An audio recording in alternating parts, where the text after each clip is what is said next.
strive to devour.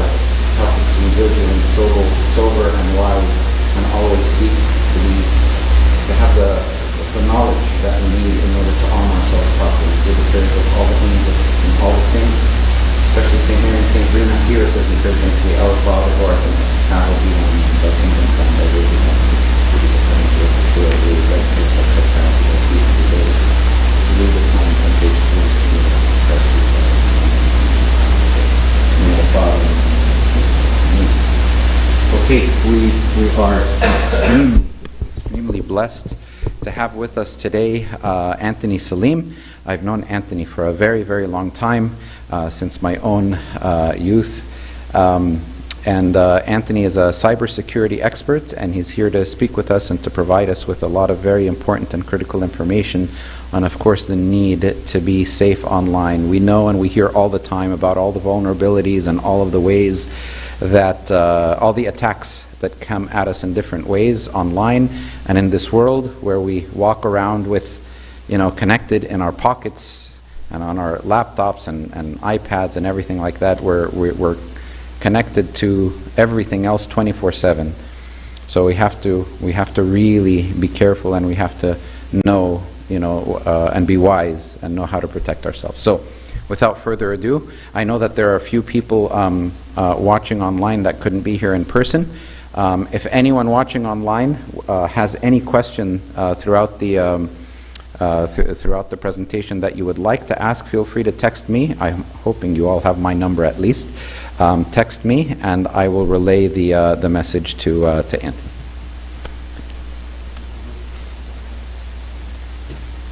Okay. I will stick to this mic so that I can move around a little bit more. If you can't hear me online, please message Abuna and I will move back to the podium. Okay, so today we're going to be talking about safety online, and this is going to take two aspects to it. It's going to be about protecting your family and about protecting the information that you present online.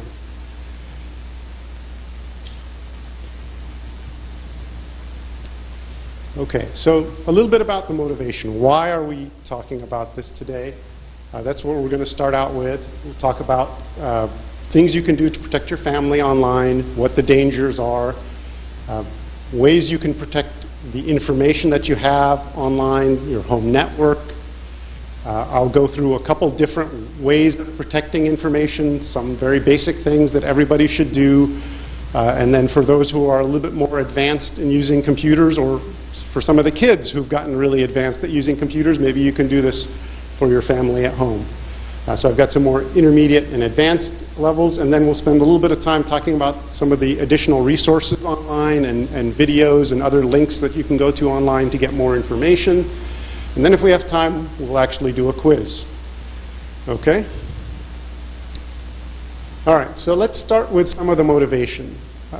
When I first started creating this presentation, a big part of the motivation around this was what was happening to teens as they were starting to use social media online.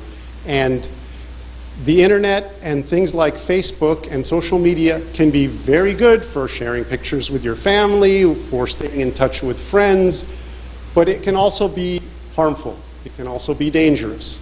So, as parents, you really want to keep an eye on your kids' social media.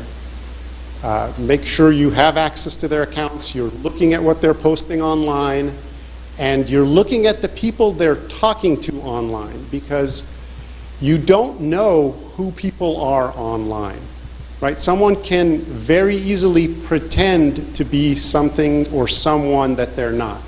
And so what starts as messaging with a friend can change into something very different, right? You can start to see very negative messaging. People can start daring each other to do things, to start making fun of each other, can start posting pictures about other people, not just themselves. They can post pictures of you online. If they see you on the, out in school doing something that looks silly or funny, they take a picture, they post it online. So it can lead to very, very negative things, right? And that can lead kids to everything from just being upset about the way they look, to envying what other people have, people posting all the nice things they have at home or the great vacations they went on, and you start to feel bad that, maybe I don't have these things, right? So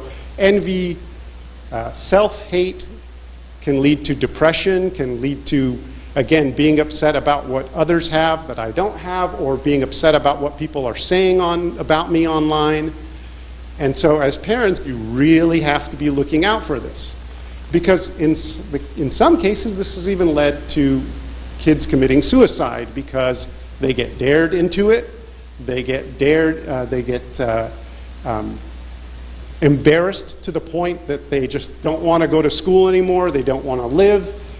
And so it's very, very dangerous. And you have to be aware of the negative things that come with social media. And that's why it's very important to monitor your kids' social media activity very closely. Another thing about social media is that there is a lack of empathy, meaning the reason kids get very aggressive with what they say on social media is because they feel that there are no consequences. So in the school playground, when a boy tells another boy that he's ugly, he might get punched in the face. And there's a reaction. There's someone crying or getting upset or responding to your reaction. When you say things online, there is no immediate response. So people get very brave with what they say online, and they start to get very aggressive and potentially abusive because there's no immediate consequence to what you say. So again, another thing to look out for is this lack of empathy that a lot of people express online.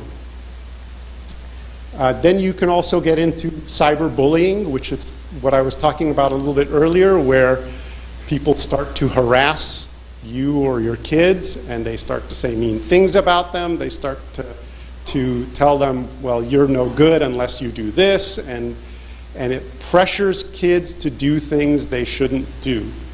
They get bullied into doing things. Another thing is stalking, right? Someone can pretend to be a young child, but it could be a predator of some kind. And so they may stalk you, they may stalk your kids, they may be watching where your kids go to school, where they go to hang out with friends, what parks they go to. And then if they take an interest in your child, they may try and frequent those parks to see if they can see your child or find times when that child is by themselves. So online is a very good starting place for stalking, and you can never be sure who you're talking to. Facebook does not verify the driver's license or the ID of people who create accounts. So anyone can create an account pretending to be anyone else. I can grab a picture of any one of you on Facebook, create a new account with your name, with your picture, and people just don't know that they're not talking to the real person. Okay? The last thing here is human trafficking. Again, social media is used to take advantage of people. And if they stalk someone and capture and pull them away from their family, that can potentially lead to them being human trafficked. They can be taken to another state, sold to another person, literally slavery, right? This happens today. This is in the US, this is happening. And then of course, what isn't on here, but I will be talking about in the presentation, is the proliferation of the sale of drugs via social media. It's becoming very, very prevalent. You can message another person on social media to request drugs and have them meet you at a certain place, and there are different icons to use for the different drugs you want, and so be aware. Google it, right? Understand what different symbology means that kids are using today to ask for different types of drugs. And if you see that symbology, you need to have a talk with your kids. Okay, any questions on that for some of the motivation? Okay, moving on, more motivation. Has anybody seen this before?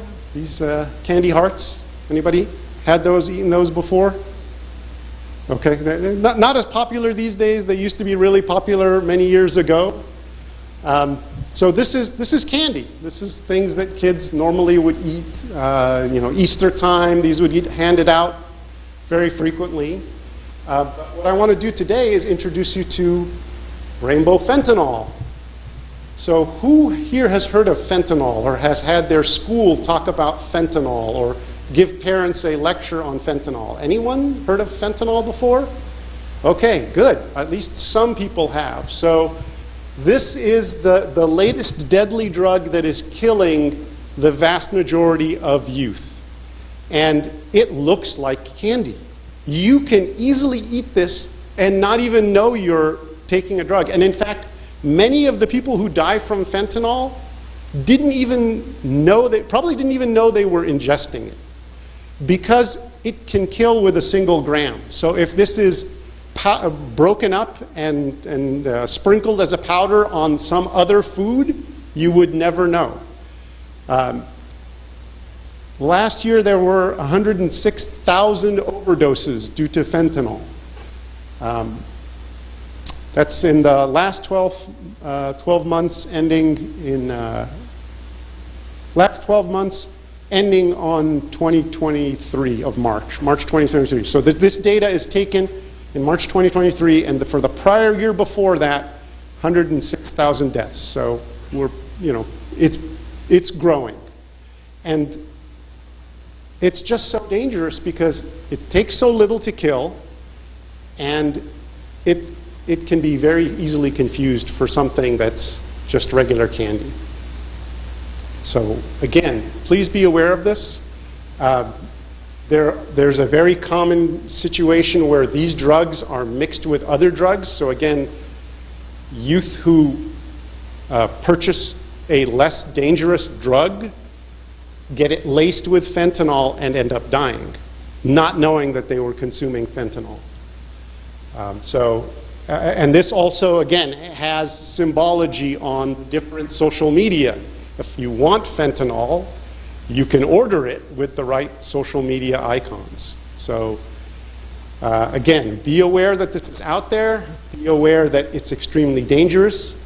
I believe you can go to pharmacies to get antidotes to this. A lot of families tend, when they start having high school age kids, they just go get an order for the antidote, because the kids can get it, can ingest it without ever knowing that they were doing anything wrong.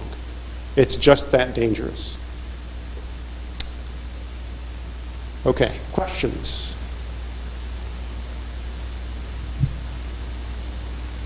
Okay, so the next thing now, we're going to shift a little bit from some of the social media discussion to why you need to protect your computer and your home network. Right? So anytime you go online and you go to a website, or you place an order with a certain site, you're giving them information about yourself, and that all comes with risks, right? Because there are criminals out there, and they want to steal from you, and it's becoming very, very common. They started by trying to steal your identity, and that would allow them to, if they had information like your social security or driver's license, they could collect unemployment in your name, very common during COVID. They could collect social security payments. They can open credit cards in your name. And they can, in some cases, even take out a loan in your name. So when the cyber criminals collect information about you, they can start to adversely affect your financials. The other thing they can do, if they can't get your identity, maybe they'll try and get your account information directly, right? When you put a credit card online, if it's not a secure website, or if it's a fake website, you could end up putting your credit card on a website that or giving a bank account number to a website that is not legitimate, and then your account information is stolen, and they can, withdraw money directly. And then the final type of internet risk that you hopefully will not run into, but exists out there, is ransomware, where they basically freeze up your computer and give you a message that says, if you want the information on your computer, pay us money. And this is called ransomware, where they're forcing you to pay money to get the data back that's on your computer. And these are some of the pictures from some of the ransomware notes that people have gotten in the past. Questions? Okay.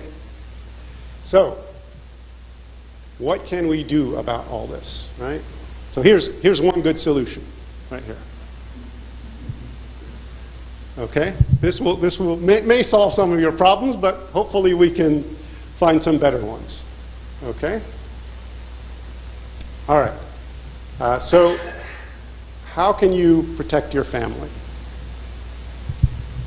As parents, you really need to think about at what age and at what point you're going to let your kids go online, when is it appropriate for them to have social media, when is it appropriate for them to have a cell phone, and when is it necessary for them to have a smartphone, right? I mean, flip phones, I think you can still get them. If you want the kids to have access to a phone that can call home, those still exist, right? So for younger children, they need to be monitored online at all times, okay? Sit with them, teach them what's appropriate to do online, what's not appropriate. As parents, you should retain their emails and their passwords for all their accounts. You should be able to get into any account without them. And look for devices that have, especially for younger kids, that have parental controls.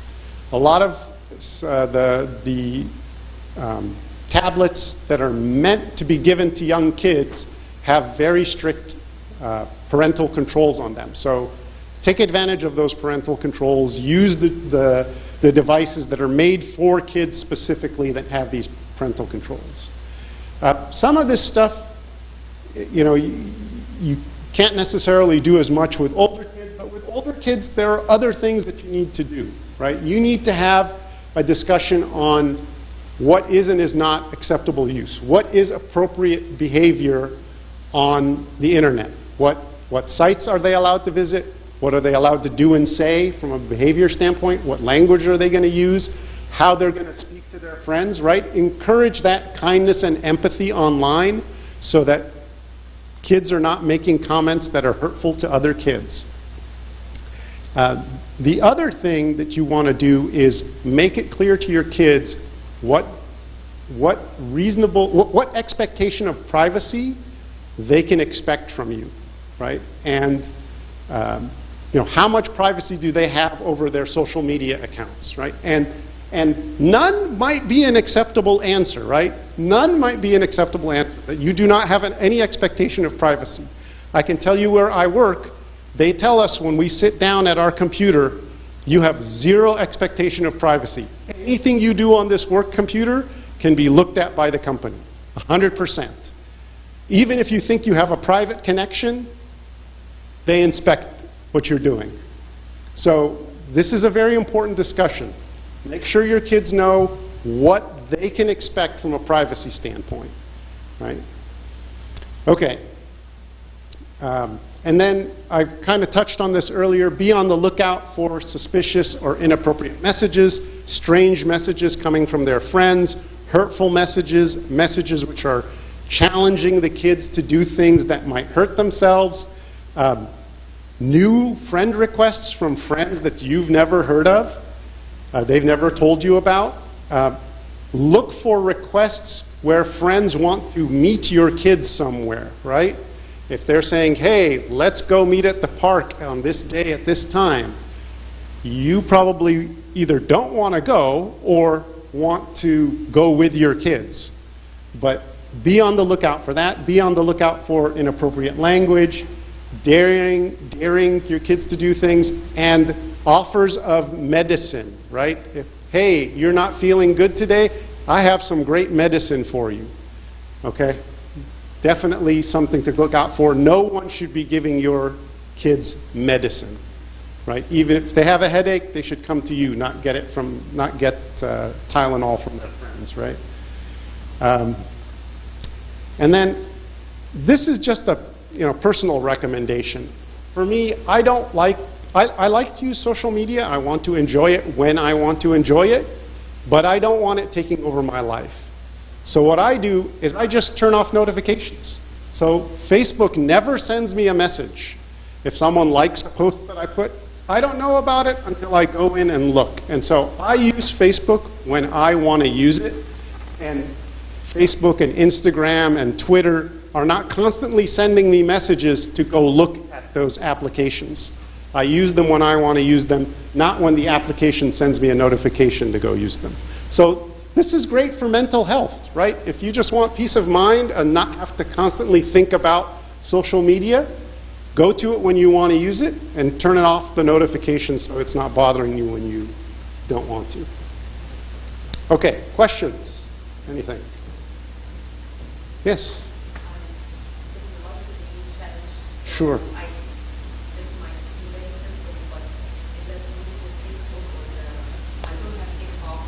Yeah, it's for all of them. They all have messaging capabilities, right? So Facebook, Twitter, Instagram, all of them, you post pictures, you send messages. And so these kinds of instructions would apply to all social media, all types of social media. Okay? Yes?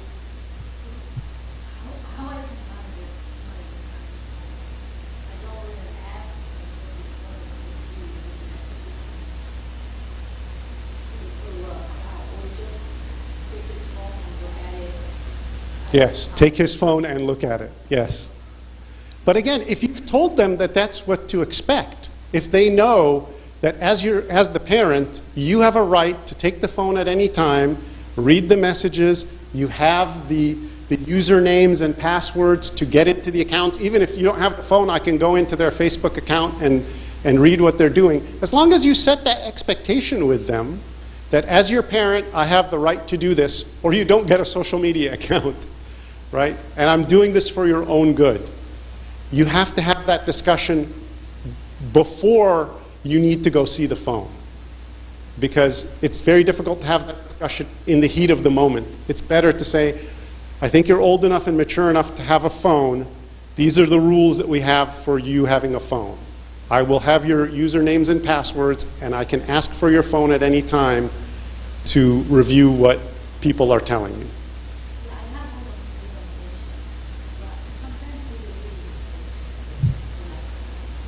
I would have a conversation about that because that's a concern. If he's deleting messages and hiding something from you, that could be bad for him, right? Someone could be telling him things that you need to know as a parent. So talk about it with your kids. To recover the messages? Yeah. I mean, at that point, you know there's something that's being hidden from you, and so I would have the discussion about whether or not that's appropriate, right? That, again, it gets back to what are the expectations of privacy, what are the appropriate behaviors that you want to see any message that someone sends you. You want to be able to see the messages you're sending to other people because you don't want them to get hurt. And believe me, there's a resource at the end which I think will help with exactly what you're asking about. But it's a very good question. Okay. The problem that I agree to allow them to use the email or the password, and once they get the phone, that's it. They change it and they run. Well, again, if you set the rules and they change the password, you're the parent. You should be thinking about, do I need to take this phone back? If they're not following the rules of I get to know your passwords, then do they get to keep the phone at that point? Right? And again, I'm not saying this is easier said than done. I agree with that completely. Easier said than done.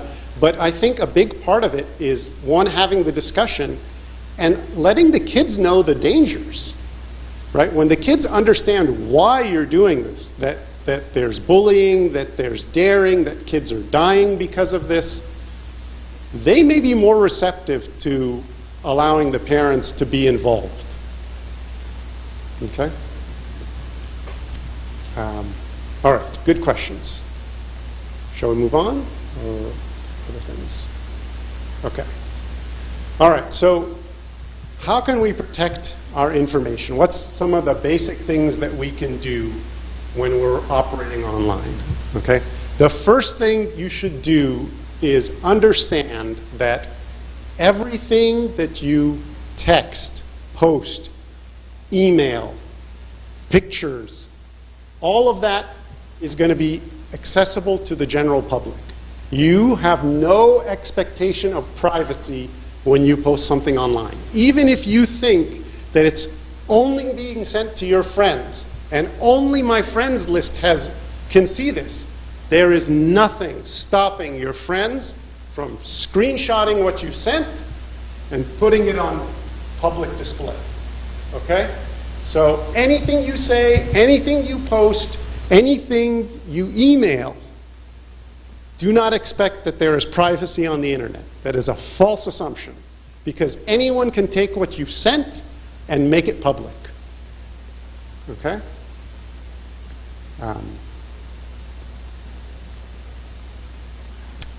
Do not post anything online related to those security questions you get. So if you get a security question that says, what high school did you go to? And then you give the answer as your security question for the bank when they ask you all the different security questions. What was the color of your first car? Where did you go to high school? All that.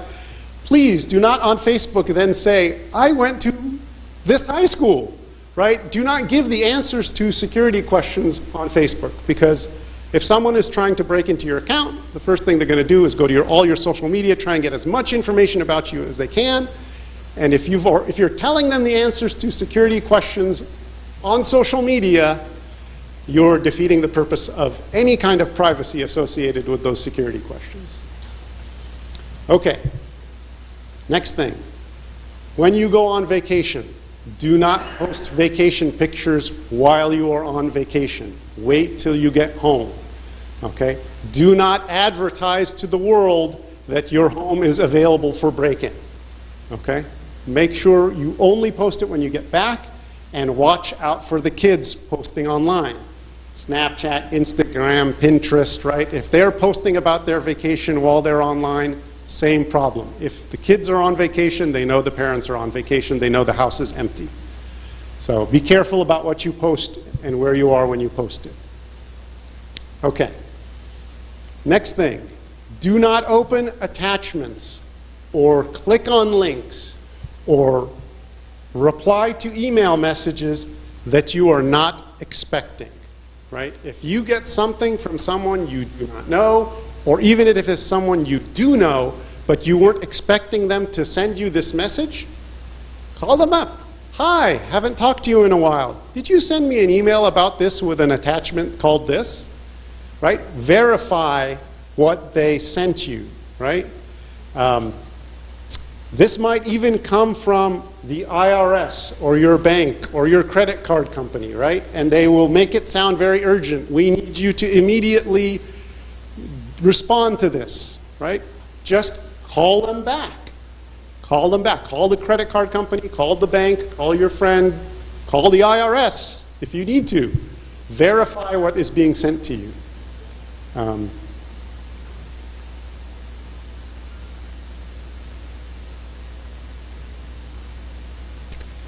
It's clicking on these links and opening these attachments that leads you to the ransomware notes that I was talking about earlier. So be careful, because it can affect your computer, it can affect your phone, and confirm things that you don't expect. If there's a link or an attachment and it doesn't seem right, you weren't expecting it, verify it with the sender before you take any action. Okay, this is all the basic stuff. Everybody should be doing this. Any questions? Okay. Let's keep going with some more basics. Today, everybody's using a computer. It's Windows or Linux or Mac, and they often tell you, hey, we have patches and updates for your computer. Do those as quickly as possible. Keep your computer operating system patched. That's one of the best ways to protect your computer. Just keep it up to date with the patches. Okay? Avoid downloading applications from companies, especially if they're not very well known or they don't really have a well-established reputation like Google or Microsoft or Amazon. Be careful about what applications you download, both to your phone and to your computer. And the less, the better. I tend to download only the bare minimum to do what I need to do. When you're not using your computer, consider turning off the Wi-Fi or putting it in suspend or shut down. Basically, that takes it off the network so that nothing on your home network can attack it while it's sleeping, or disconnect it from Wi-Fi, and you get some benefits like you're using less electricity. So just, if you're not using the computer, turn it off, or at least put it to sleep. Or just unplug it or turn off Wi-Fi at the very least. If you're using it constantly on and off, obviously this becomes a burden, but if you're going to be away from your computer for a couple days, take it off the network. Next thing, back up your photos and less sensitive data to something like a Google Drive or Microsoft OneDrive. And when I say less sensitive data, again, I mean things that you don't care if the general public sees it, right? If I have my vacation pictures and I want to back them up, that's fine to put that on Google Drive or Microsoft OneDrive, but make sure it's data that's not sensitive. Don't put tax returns, don't put financial statements, don't put data which people can use to compromise your identity or compromise your bank accounts. Unsensitive data, great, put it on Google Drive, put it on Microsoft OneDrive. Sensitive information, I recommend that you get one of those portable hard drives or get a network attached storage or some other backup device, either a network backup device or a USB backup device. That's where you put your sensitive information. Your tax returns, your financial statements, anything that you want to keep private, right? Backing up your data is one of the best ways to overcome ransomware, right? When you get hit with that, hey, you clicked on a link and now I need you to pay, $300 or $1,000 or $10,000 if you want to get the data back on your laptop. It would be great to be able to say, well, I have nothing of value on my laptop, and that's fine. I'll just take it to Staples and have them erase everything and reinstall the operating system from beginning. That's only going to work if you've backed up your data separately. So, for example, this laptop that I am using has nothing on it. All of my personal information is backed up on the network drive that I have at home. If this thing were to break or get damaged or get stolen, I don't care. It doesn't have anything on it of value. Okay.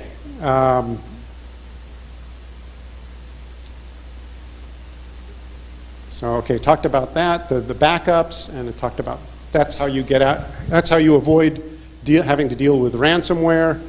Avoid storing your credit card information on websites. Again, that's a tough one because so many shopping websites require you to put the credit card information in, and I will admit there may be one or two sites that I use all the time that you almost can't avoid storing it. But I will say for the places that I don't do a lot of shopping, and they ask you to click the button to say, do you want us to save your credit card information? I generally say no.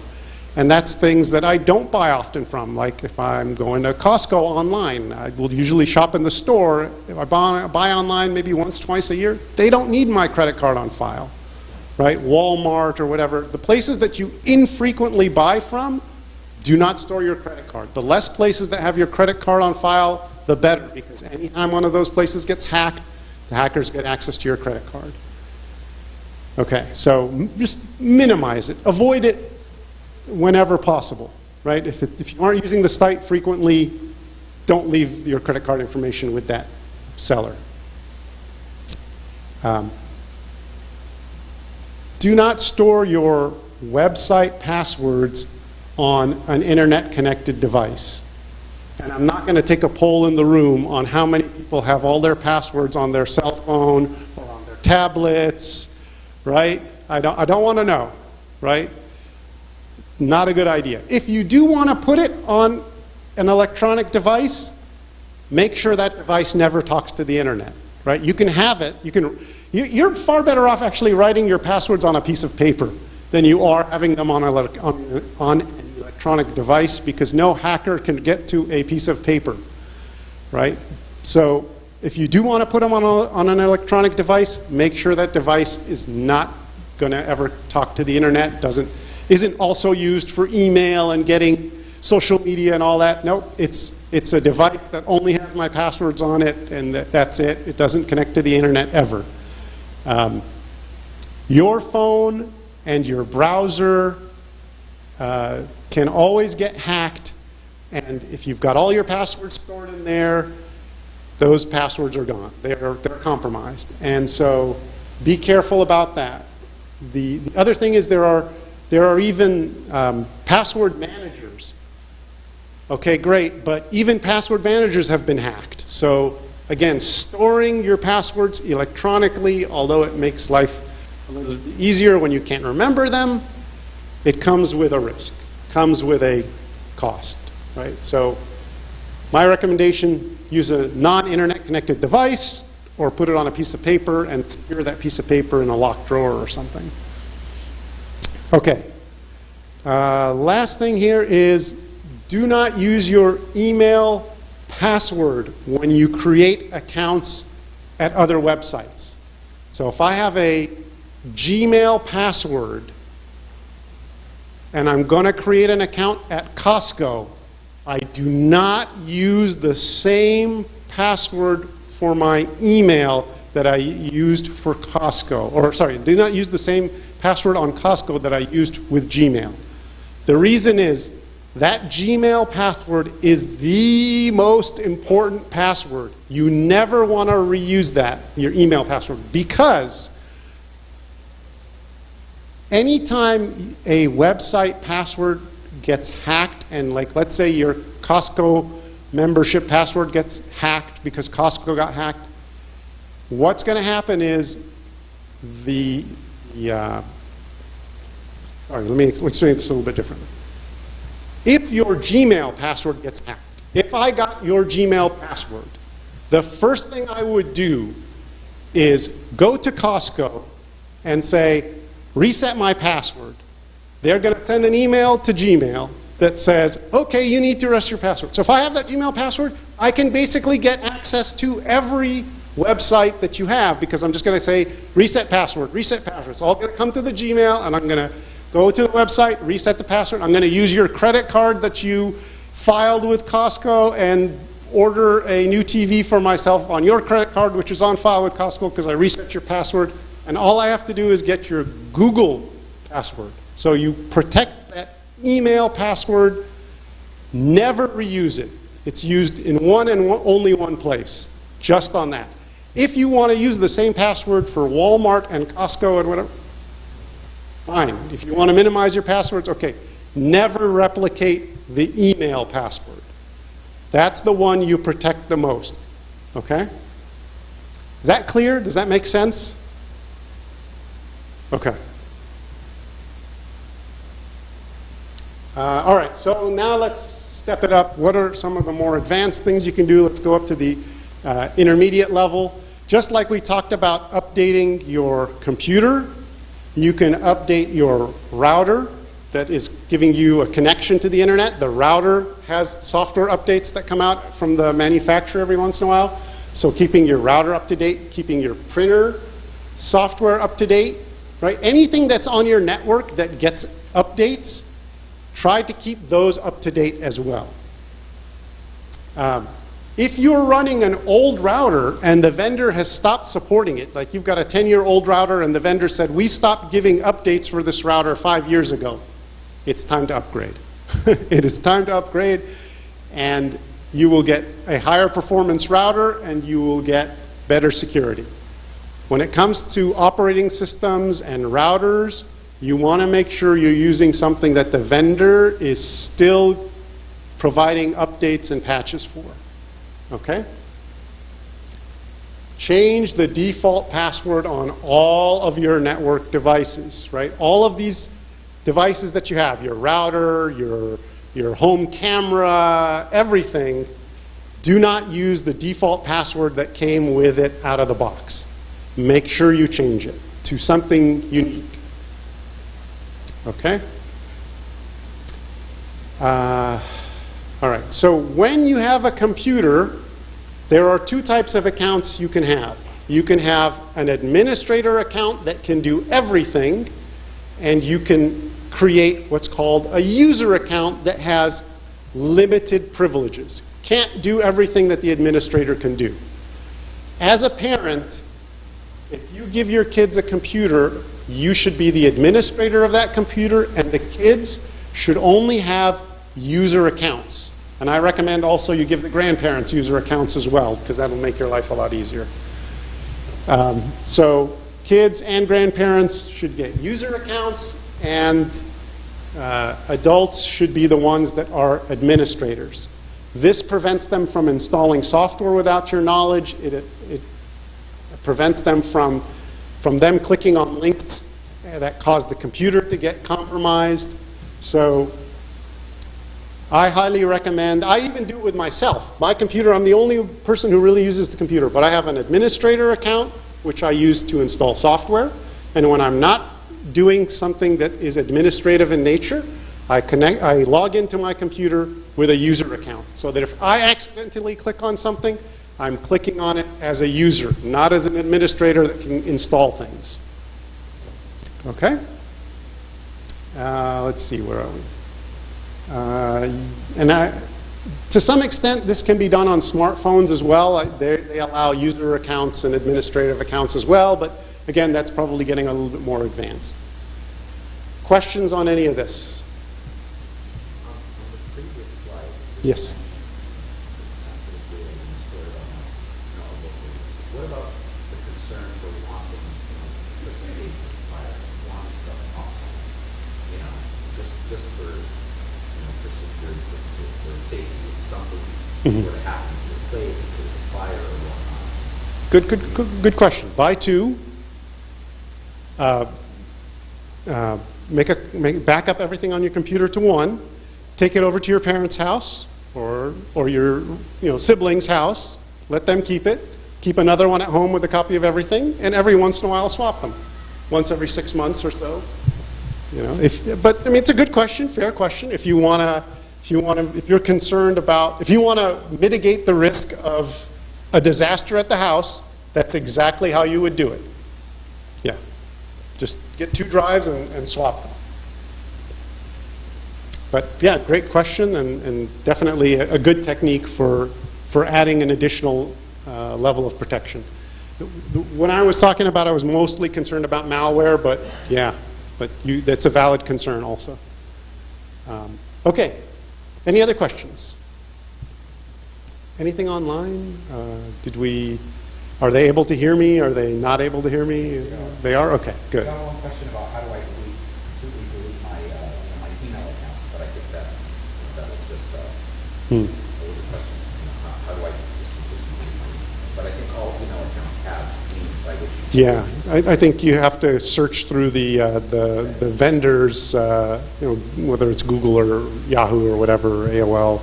They probably have a way for you to delete the account.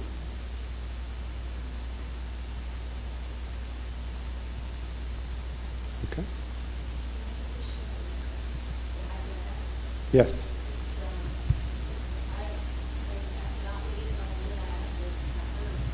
Yes. Yes. It depends. A lot of times once you download things, it's very hard to be certain that they've been fully removed.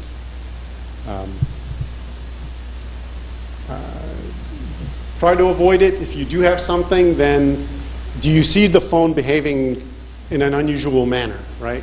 That would be the biggest indicator. Is it doing things differently that it didn't do before? Then, that might be suspicious.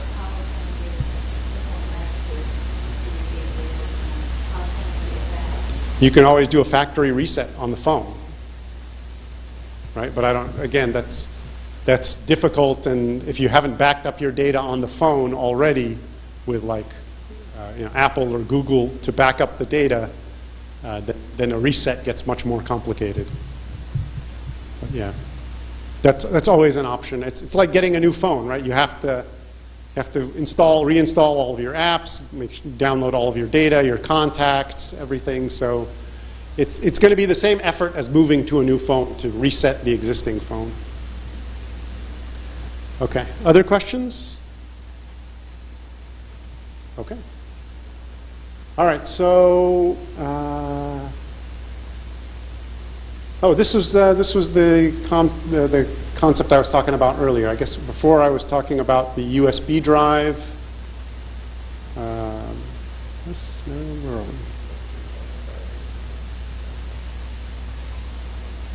2 slides prior. Okay. Okay. So basic approach would be to do a USB backup.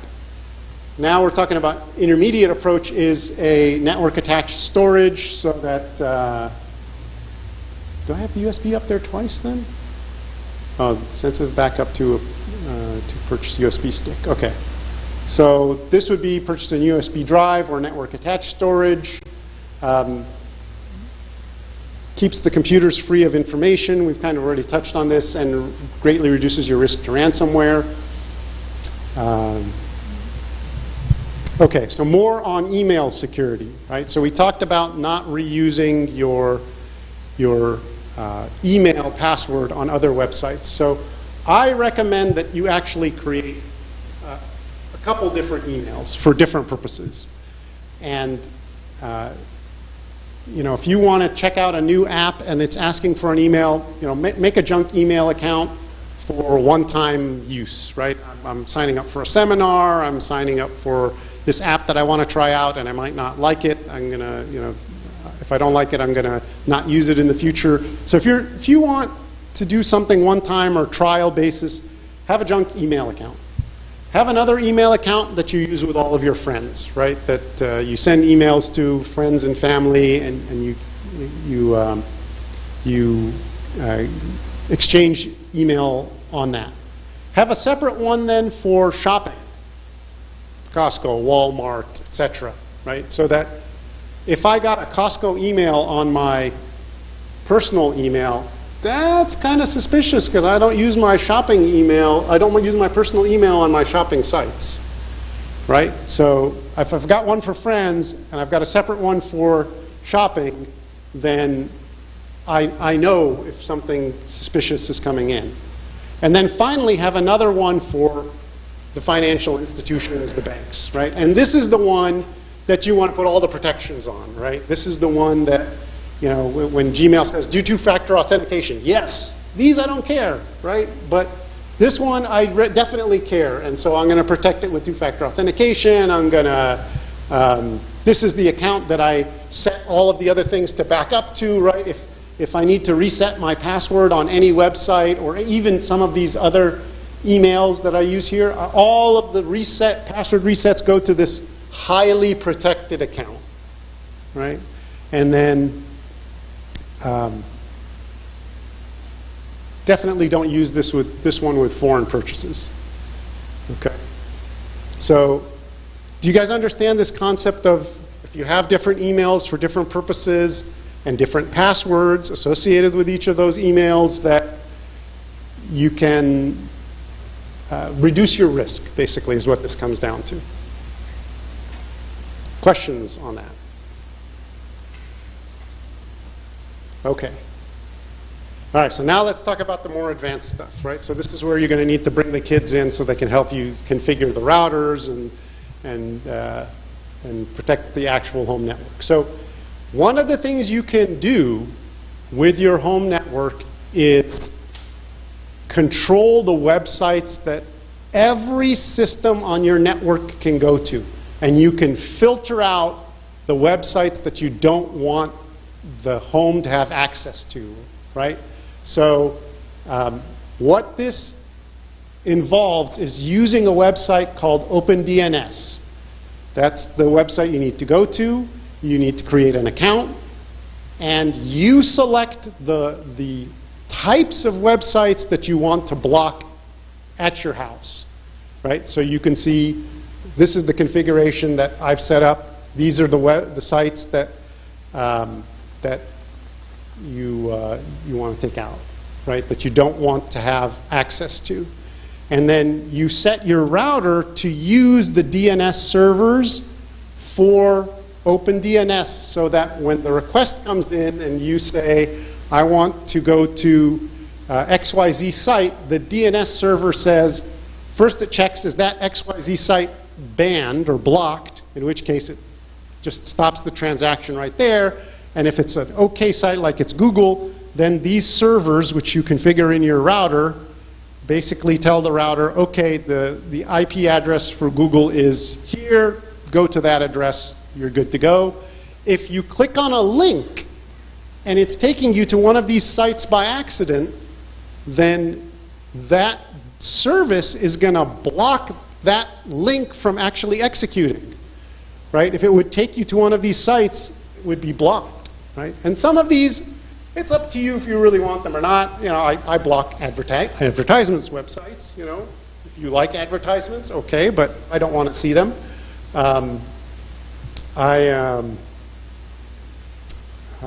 see.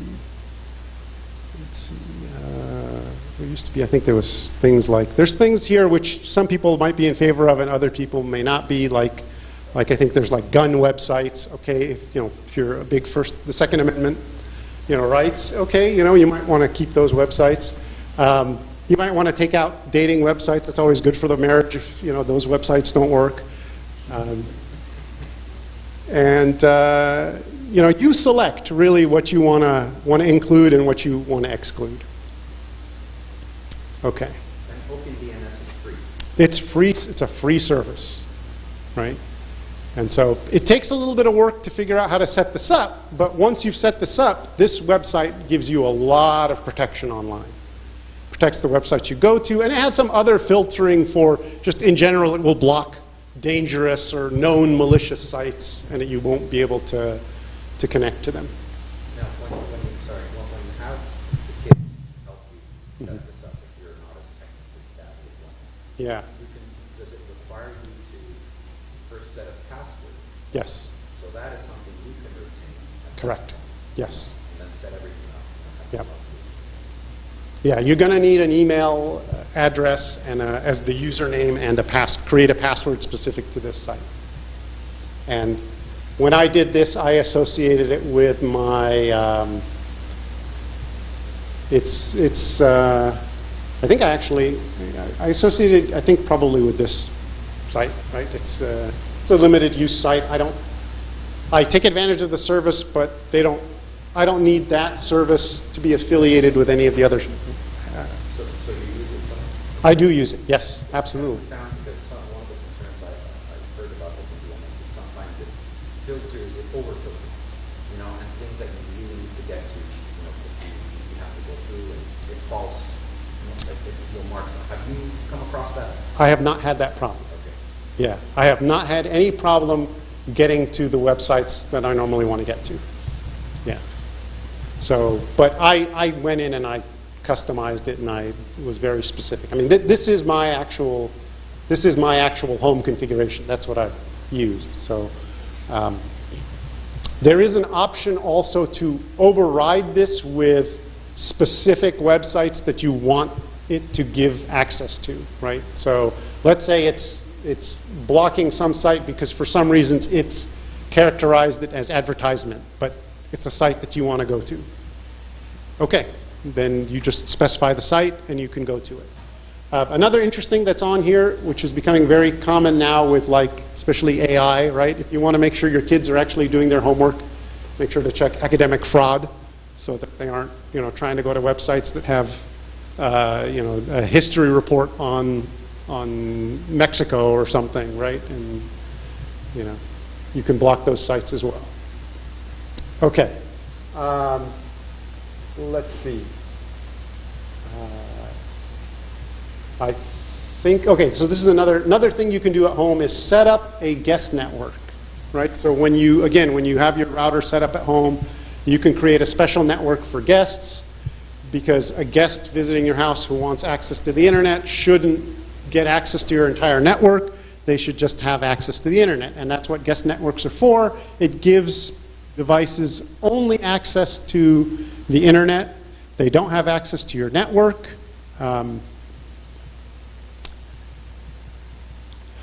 If you're going to use Alexa, Google Home, security cameras, any of these kinds of devices, always put them on the guest network, right?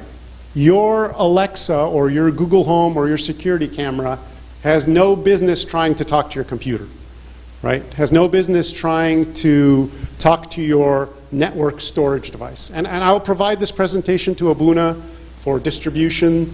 And I'm happy to speak to people who are visiting from other churches. I'm happy to come to other churches and talk about this just to kind of raise awareness.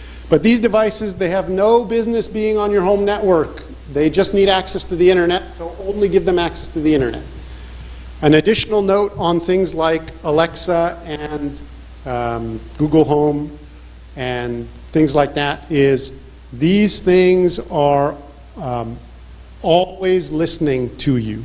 They are always listening. They are always on. They are always listening. And they are often controlled by servers across the globe. So what you say in California may be heard in India, China, wherever. These devices have servers that are managing them. So just be aware that if you choose to set up one of these devices, someone is always listening. I have an Echo in my house. It's in its box in the closet. So, I received it as a gift. I said, thank you very much, and I put it in the closet. So, I'm very careful about these things. I do have security cameras, but they're in the kids' rooms, so if someone wants to listen to screaming kids, that's perfectly fine with me. They aren't in the living room or where day-to-day conversations might be heard. When you have a visitor or a guest come over, give them access to your guest network. They don't need access to the rest of the network.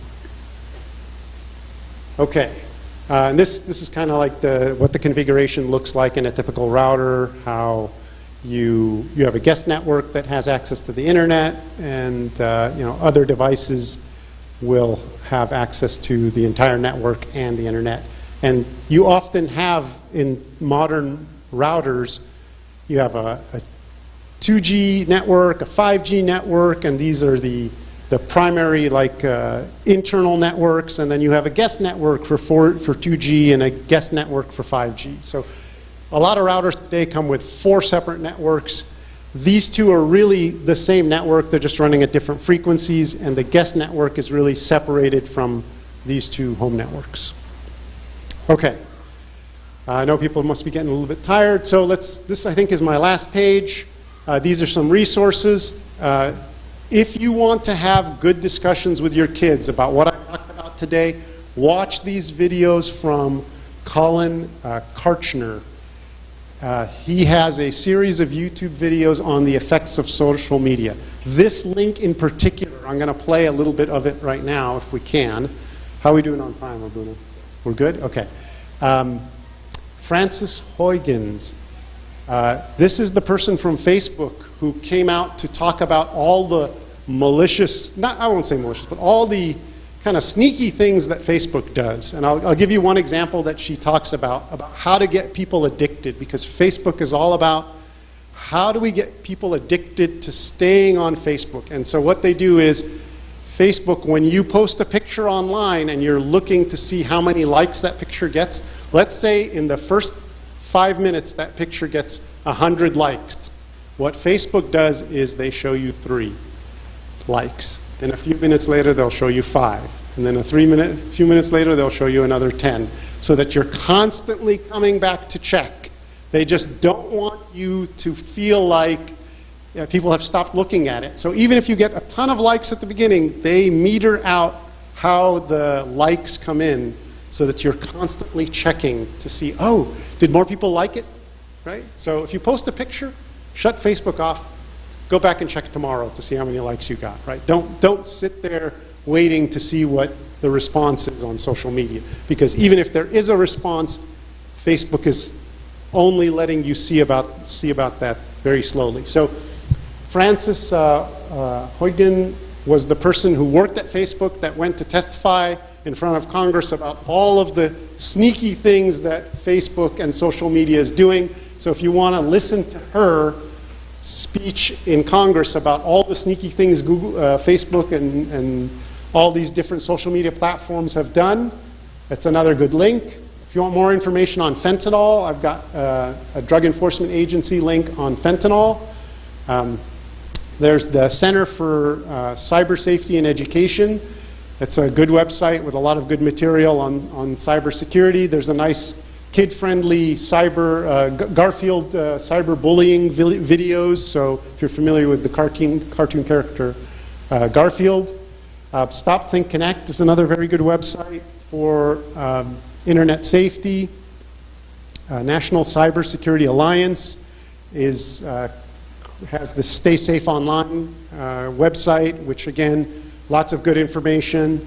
I've used a lot of the information on some of these sites kind of to go over some of the concepts, but more information available. All of these are links. That's why I'll give you the presentation for distribution so people can go to the specific links.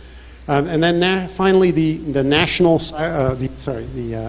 Security Agency, the NSA, is also publishing information on how to stay safe online. They've got one specific for remote workers. They came out with this during COVID. So if you're a telework or remote employee, how to keep your home network safe, and then best practices for keeping your home network secure, both from the NSA. All right, so let's see if we can just show you the last couple of minutes of this video, just to encourage people to go online and watch.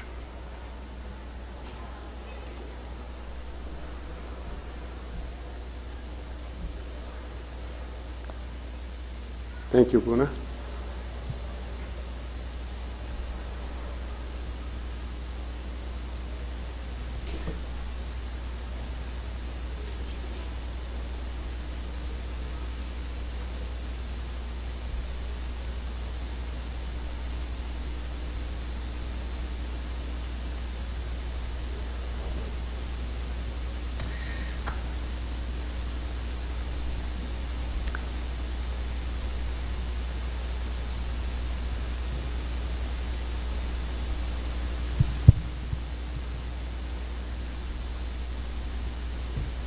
That if we don't fix this, if we don't reel this, put this lion back in the cage, it's only going to get worse.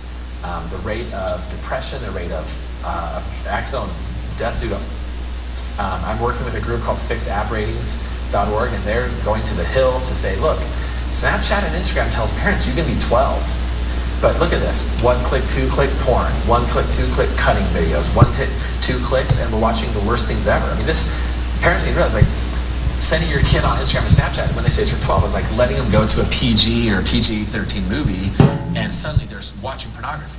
I mean, that's the kind of stuff that's out there. I think we got to fix this, or we're going to see numbers get worse and worse. And the thing is, the kids, they don't want to be addicted. They don't want to be hooked. They don't want to be little screen junkies. They want to be free. They want to be kids. They want to be happy. I get messages all the time from parents. I share messages from kids saying, I went to your assembly, I heard you speak, and I threw away Instagram. I got rid of it. And the parents say, how do you get these kids to get off social, like throw it away? I don't tell them to throw it away. I say, use it for good. Use it to inspire yourself. Cut the feeds that steal your joy. But the kids, they hear me talk and they say, I don't want any of this. I just want to go be a kid. I don't want to sit there and compare my life all day long and get bullied all day long. I don't need this anymore. Well, and in the interest of full disclosure here, you spoke at the middle school where we have a student, and not only he went, but his sisters, younger and older sisters, all went as well. And it was really fascinating because he came home and he said, Mom, I've gotten rid of all the games off my phone. Wow. And the girls came back and said, Mom, you know what?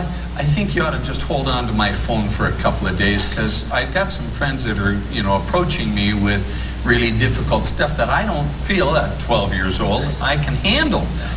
She didn't use those exact words, but that was in essence what she was saying. She asked Diane to hold on to the phone for her for a couple of days. And so what you're doing truly is starting to move the needle. And so it is remarkable, but it is a huge It's a big needle task. move. It is. It's a huge task. And we have, everything I've done for the last year, speaking everywhere, has all been, parents come to me, they message me, and they say, how do I get you to come to my community? How do I get you to come to my school? This thing has been 100% grassroots efforts, and it's been incredible, and it changes the community. I go to a community, I speak at the schools, and then I speak at for the parents that night. And when I leave, the whole community changed because the kids heard it, the parents heard it, and now at dinner the next night they're having these conversations, Right. Which are crucial. We can't just talk to the kids about this. If they do this and they go back to home and mom and dad are doing this all day and ignoring them, they're going to fall back to these habits. Right. Well, we will put a link to your website on our website. So the reason I wanted to show that video is because he's talking about how when you have these discussions with the kids, you may find the kids giving you the phone. They might say, okay, we understand the risks here, we understand the concerns, and you really don't want to force the kids to show you the information and to give you the phone. You want them to understand that you're there for them, and that when they give you the phone and show you what they're experiencing, it's for their own safety. And I'm using the word safety, not just benefit, but it's for their safety. So, okay.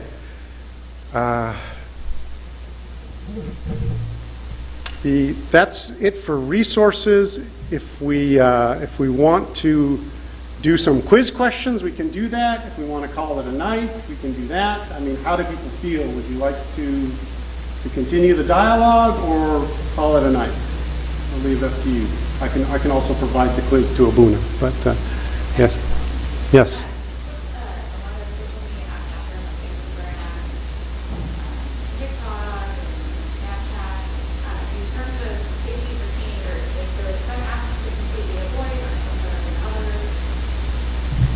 I'm going to say no. I think it really comes down to, well, with one exception. In general, whether it's Twitter, Facebook, Instagram, if they understand the risks, if they're using it properly to enjoy communicating with friends and family, they're great. It's when their peers are using it the wrong way and it's negatively affecting their emotional and mental health. It's when they're spending a lot of time on it and it's, again, affecting their mental, emotional, academic progress, right? And when it's having an adverse effect on them, and you as a parent should be the one to decide that, then that's when you should be limiting its use. But it's not that one is better or worse than another. They're all roughly the same. They all allow you to message and share pictures, right? So they're serving the same function. The one exception I'll say is the US government is very concerned about TikTok in particular, for a number of reasons. So TikTok is the only one that I would exercise caution with using, just because it's really built for for negatively affecting the kids. It's built for that, right? It's not so much a sharing like pictures and messages. It's give me an instant dopamine hit. Let me see something really quick that's really exciting and go to the next thing that's really exciting and go to the next thing that's really exciting. And it's not really benefiting the kids by seeing this stuff. And it's turning them more into an instant gratification generation where when I want something, I need it now, right? I can't wait. It's breeding impatience. And so that's the only one where I would be a little bit concerned about. The other ones, I'm not familiar with everything out there, so if you want to talk about something specific, we can do that. But generally, whether it's Facebook or Twitter or Instagram, any of the mainstream apps where it's about sharing and communicating, okay, use it appropriately. But if it's about, I want to see a picture or I want to see a dance or something, and it's a rapid succession thing like, 5 seconds or 10 seconds or 15 seconds, and then I go to the next thing, that's not the best thing for kids' emotional health, mental health, and academic success. Does that answer the question? You'll start seeing elements of the TikTok type of website being added as a feature on things like Instagram and Facebook and things like Reels, where, apart from, feeds where people are just sharing things, it's this, highlighted thing where you click on it and then it's just one thing after another, and it's endless, it's infinite. And it's that, there's this new thing where replace your, there's these advertisements now, replace your scrolling with what they're starting to call micro-learning. Where they're trying to, replace this with that, but still, it's all like Tony was saying, it's immediate gratification. I don't have patience for it, and this is, our society and our kids nowadays, they need immediate, when I feel something, I get it right away. And that's very, very unhealthy, especially from the spiritual standpoint.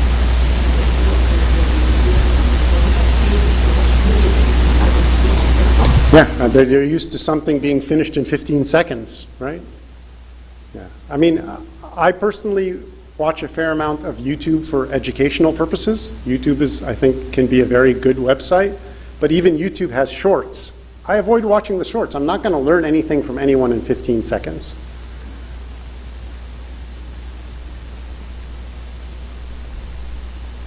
And with the advent of AI, AI isn't something new, but I think its prevalence it has just skyrocketed a little bit, recently. And initially a lot of these websites where the Facebooks, the Instagrams, initially they were justifying. Look, this is just a way to help people that it's hard for us to all stay connected. Yeah. So let's just let's use these to help us stay connected with each other. But a moment of truth happened. With the advent of AI, sorry, Tony.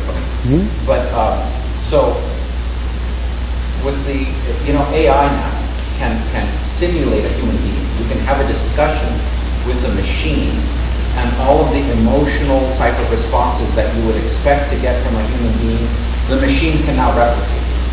And when a lot of these sites started adding an AI bot to the top of their application, it became apparent that this is not about, bringing people together. It's about you getting stuck. And because look, any other friend will get kind of tired of a conversation after a while. Okay, let's move on.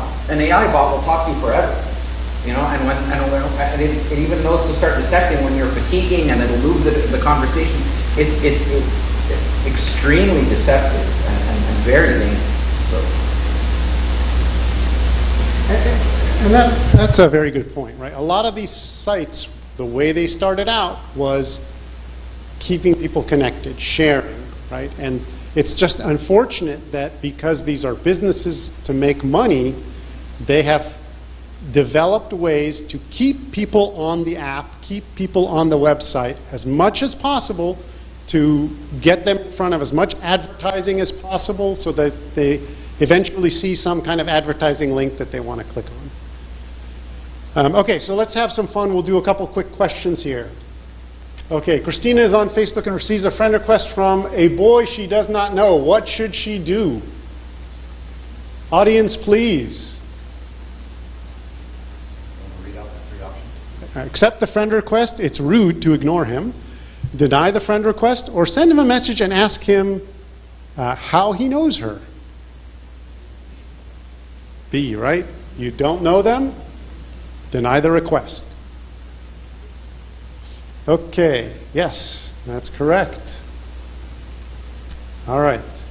When you create passwords, you should make them easy to guess. True or false? False, yes. They should be hard to guess. Easy to remember, hard to guess, actually, is the way they describe passwords. Okay. Hector unlocks his smartphone and notice he has 12 apps that need to be updated. What should he do? Ignore the prompt to update or update the apps? Update, yes, always update the apps. Good, people were listening. All right, keep the machine clean.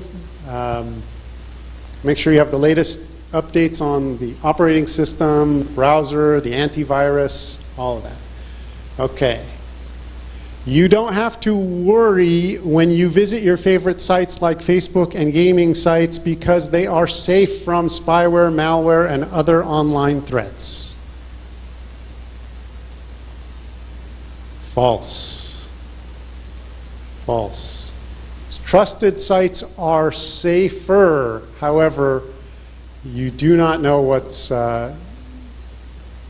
you do on those sites, such as clicking on a post or a link, can put you at risk, can take you to another website. Again, be careful when you're online. Be careful about the links that you click on. When online, you should be careful whenever approached by a new person or asked to provide information about yourself. True. Okay. All right. You receive an email from a person that identifies themselves as your friend John. They want to meet you in the park after school. What should you do? For the kids. A, tell your parents about the email and ignore the request. B, ask the person a question only John would know to make sure it's John. Or C, go to the park and meet your friend John. A, tell your parents and ignore the request. Okay, last one. You should always know who you are talking to online.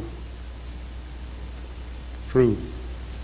All right, people can pretend online, so make sure it's the legitimate person, and the way you make sure is you contact them on a method that is not online. Call them on a phone. Meet them in school when you normally meet them in school, and ask them, hey, did you try to make a connection with me online, right? Verify the connection. Okay, this quiz has a lot of, I think it has like 20 questions in it. We'll call it a night for now. I'll give you the rest to go through with your family.